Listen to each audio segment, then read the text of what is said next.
శ్రీమన్మహాభారతము 80వ రోజు.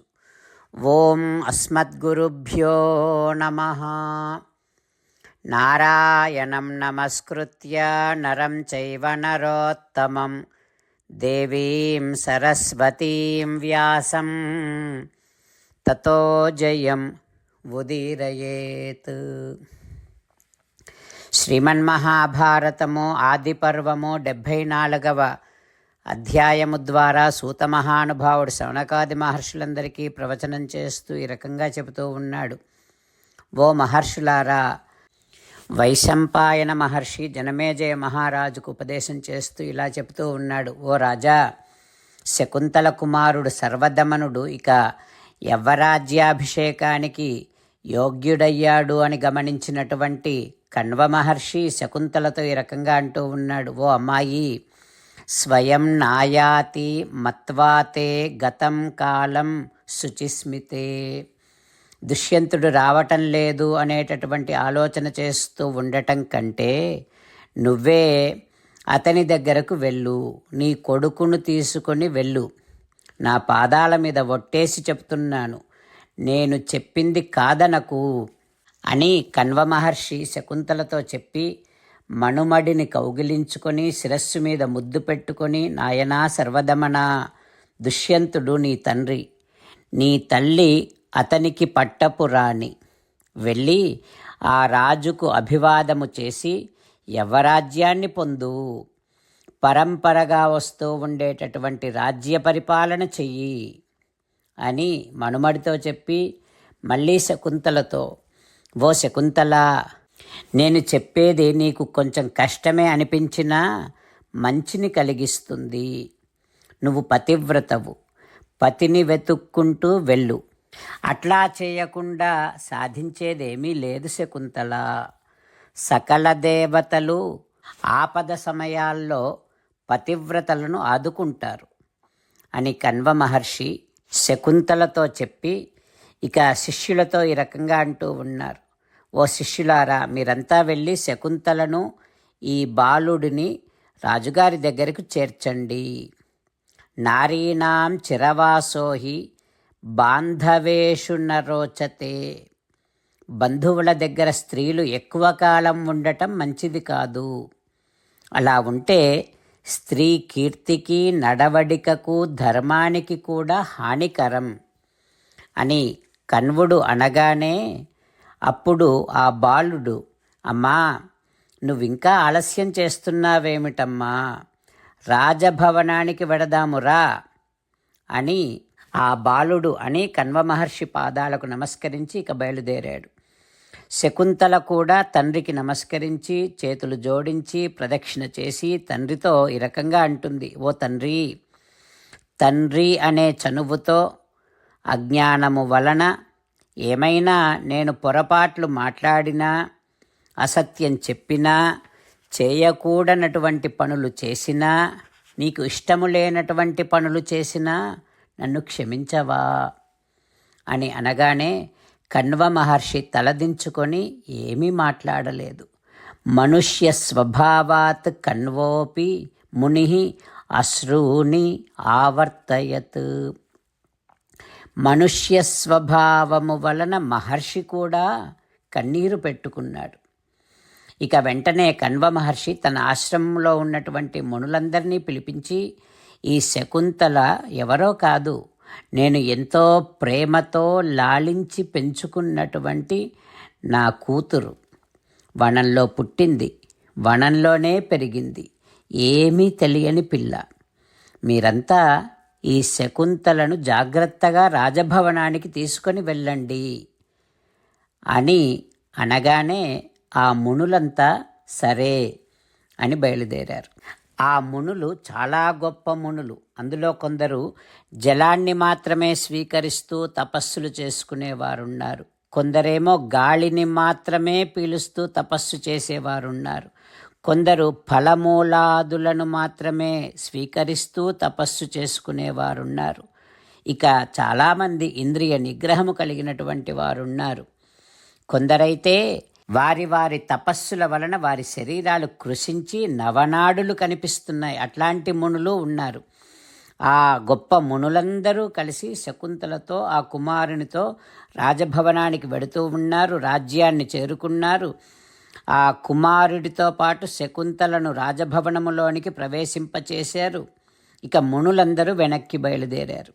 అప్పుడు ఇక శకుంతల రాజుగారిని గౌరవిస్తూ కుమారుడితో అంటుంది, నాయనా, రాజుగారైనటువంటి నీ తండ్రికి నమస్కరించు అని చెప్పి శకుంతల సిగ్గుతో తలదించుకొని ఒక స్తంభానికి ఆనుకొని రాజుగారితో అనుగ్రహించు అని అంది. కొడుకు కూడా చేతులు జోడించి ఆనందంగా వికసించినటువంటి కన్నులతో దుష్యంతుడినే చూస్తూ ఆ కొడుకు నమస్కరిస్తూ ఉన్నాడు. ఆ తర్వాత ఏం జరుగుతుందో రేపు తెలుసుకుందాం. జై శ్రీమన్నారాయణ. అమ్మా నాన్నలకు సాష్టాంగ నమస్కారం చేద్దాం.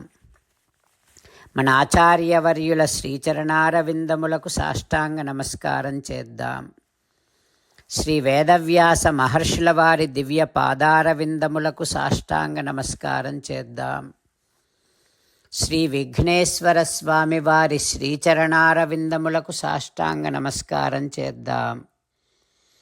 శ్రీమన్ మహాభారత గ్రంథరాజమునకు శిరస్సు వంచి నమస్కరిద్దాం. శ్రీకృష్ణ భగవానుని శ్రీచరణారవిందములకు సాష్టాంగ నమస్కారం చేద్దాం. మన హృదయ మందిరములోనే సపరివార సమేతముగా వేంచేసి ఉన్నటువంటి శ్రీమన్నారాయణుడిని ధ్యానిస్తూ మనని మనము స్వామికి సమర్పించుకుంటున్నాము అనే భావనాపూర్వకముగా సాష్టాంగ నమస్కారము చేస్తూ స్వామి నామ సంకీర్తన చేద్దాం. శ్రీమన్నారాయణ నారాయణ నారాయణ, శ్రీమన్నారాయణ నారాయణ నారాయణ. శ్రీమన్నారాయణుడే శ్రీకృష్ణ భగవానుడిగా వచ్చి మనందరికీ భగవద్గీతను ఇచ్చి మనందరినీ ఒక 8 పనులు చేయమని చెబుతూ ఉన్నాడు. అందుకని భగవన్ తప్పకుండా చేస్తామంటూ మనమంతా కలిసి ఈ రకంగా ప్రతిరోజు మాట ఇద్దాం. హో శ్రీమన్నారాయణ, కరిష్యే వచనం తవ, సర్వం శ్రీకృష్ణార్పణమస్తు. జై శ్రీమన్నారాయణ. జై శ్రీమన్నారాయణ. భక్తులకు ప్రత్యేకమైనటువంటి విజ్ఞాపన. మీకు అన్ని విషయాలలో వెంటనే మంచి ఫలితాలు రావాలి అనంటే ప్రతిరోజు 1 నిమిషం వెచ్చించి నారాయణాస్త్రాన్ని చదవండి. ఇక మీకు తిరిగే ఉండదు. నారాయణాస్త్రాన్ని పొందడానికి మీరేం చేయాలంటే నారాయణాస్త్రం అనే వెబ్సైట్కి వెళ్ళి మీ పేరు, మీ ఈమెయిల్ ఇస్తే మీ ఈమెయిల్కి నారాయణాస్త్రం PDF వస్తుంది. అందులో ఒక రామాయణ శ్లోకం, ఒక గీతా శ్లోకం, ఒక విష్ణునామం ఉంటాయి. ఆ 3 కలిపి నారాయణాస్త్రం అంటాం. ప్రతి ఒక్కరికి వేరువేరు శ్లోకాలను ఇస్తున్నాం. ఆ రకంగా ఎవరి శ్లోకాన్ని వారు ప్రతిరోజు తప్పనిసరిగా చదవటం వలన ప్రతిరోజు ప్రతి 24,000 భక్తులతో ఒకసారి సంపూర్ణ రామాయణ పారాయణ, 33 సార్లు శ్రీమద్ భగవద్గీత పారాయణ, 24 సార్లు శ్రీ విష్ణు సహస్రనామ స్తోత్ర పారాయణ జరుగుతుంది. ప్రతి ఒక్కరికి అంతటి విశేష ఫలితము ప్రతిరోజు లభిస్తుంది. అందుకని మీరు, మీ కుటుంబ సభ్యులు అందరూ ఒక్కొక్కరు ఒక్కొక్క నారాయణాస్త్రాన్ని వెంటనే పొందండి.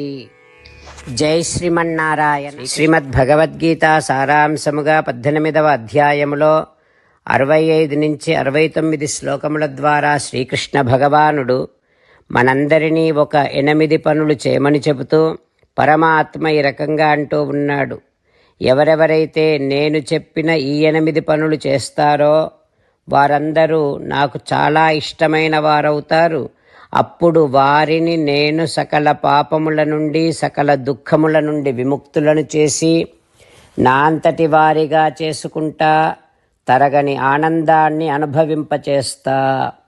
నిజమే చెబుతున్నా, ప్రమాణము చేసి చెబుతున్నా అంటూ సాక్షాత్తుగా దేవదేవుడైన శ్రీమన్నారాయణుడైన శ్రీకృష్ణ భగవానుడే మనను ఈ 8 పనులు చేయమని చెబుతూ ఉన్నాడు కనుక, హో శ్రీమన్నారాయణ, కరిష్యే వచనం తవ, తప్పకుండా చేస్తా, నువ్వు చెప్పినట్టే చేస్తా అంటూ మనం ప్రతిరోజు దేవదేవుడైన శ్రీమన్నారాయణుడికి ఈ రకంగా మాట ఇద్దాం.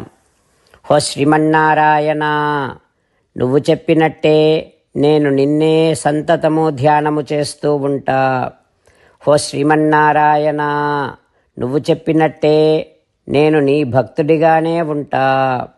హో శ్రీమన్నారాయణ, నువ్వు చెయ్యమన్నట్టే నేను నా విధులను కర్తవ్యాలను నీ సేవగా నీ తృప్తి కోసమనే సక్రమంగా నిర్వర్తిస్తూ ఉంటా.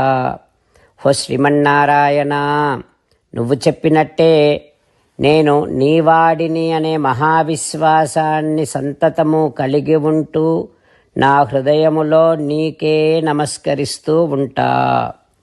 హో శ్రీమన్నారాయణ, మామేకం శరణం వ్రజ, నన్నొక్కడిని మాత్రమే శరణు వేడుకో అని నువ్వే అన్నావు కనుక నేను నిన్ను ఒక్కడిని మాత్రమే శరణు వేడుకుంటా. హో శ్రీమన్నారాయణ, మా శుచః, ఇక దుఃఖించకు అని నువ్వే నాకు భరోసా ఇస్తూ ఉన్నావు కనుక నేను ఇక దుఃఖించను. హో శ్రీమన్నారాయణ, నువ్వు చెప్పినట్టే నువ్వు నా కోసమని చెప్పిన శ్రీమద్భగవద్గీతను ఎప్పుడో ఒక్కసారి కాకుండా ప్రతిరోజు కనీసం ఒక్క శ్లోకాన్నైనా అనుసంధానము చేస్తూ గీతోపదేశాన్ని జ్ఞాపకం చేసుకుంటూ ఉంటా. హో శ్రీమన్నారాయణ, నువ్వు చెప్పినట్టే నువ్వందరి కోసమని చెప్పిన శ్రీమద్భగవద్గీతను తెలియని భక్తులందరికీ తెలియచేసే నా వంతు ప్రయత్నాన్ని నిరంతరము కొనసాగిస్తూనే ఉంటా. హో శ్రీమన్నారాయణ, నేను నువ్వు చెప్పినట్టే చేస్తా, నీకు నచ్చినట్టే ప్రవర్తిస్తా, నీకోసమే పని చేస్తూ ఉంటా. కరిష్యే వచనం తవ. సర్వం శ్రీకృష్ణార్పణమస్తు. జై శ్రీమన్నారాయణ.